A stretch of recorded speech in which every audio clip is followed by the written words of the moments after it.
Welcome to another AGI Tips from the Workbench. I'm Ken Brooks. Today we're going to cover sandpaper of various types and sorts. The first thing on my bench here is the paper sheets. Mostly we use this for wood. And I say mostly because we don't do a whole lot of woodwork. We glue and repair stock. We'll need to do some sanding and maybe a little touch up. So, you know, we keep a little bit on hand because we use it. And the other reason I said maybe or mostly is that I like the 500 grit that comes in this paper for polishing some metal parts.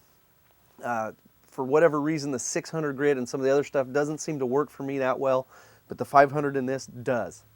Now, we usually keep 80 grit, 120 grit, 240, 320, 400, and 600 grit, and 500 grit in this.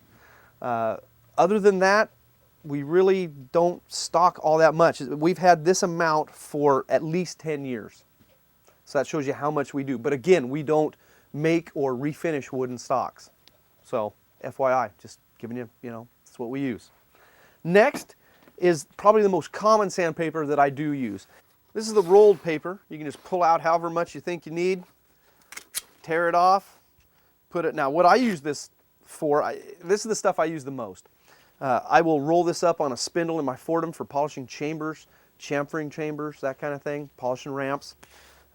Polish the inside of a trigger guard, just as an example. But I also use a file on the back for polishing flat parts, left, right. I use this stuff all the time. The grits is the same, 80 through 600.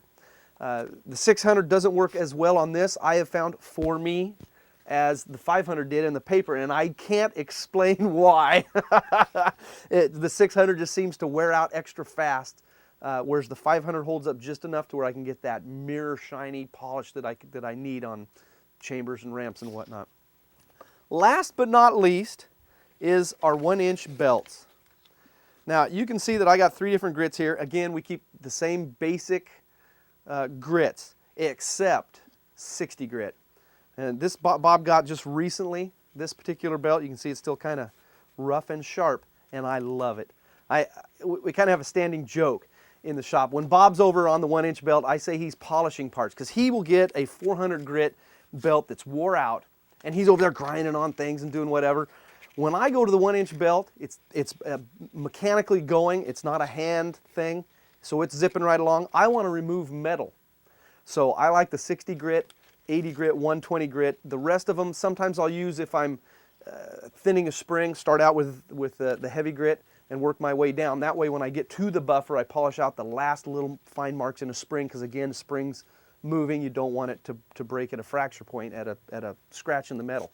So, there is an exception for wanting a 400 grit on the 1-inch belt.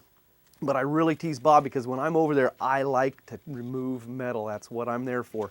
And the grinder oftentimes won't work for whatever application I'm using it for.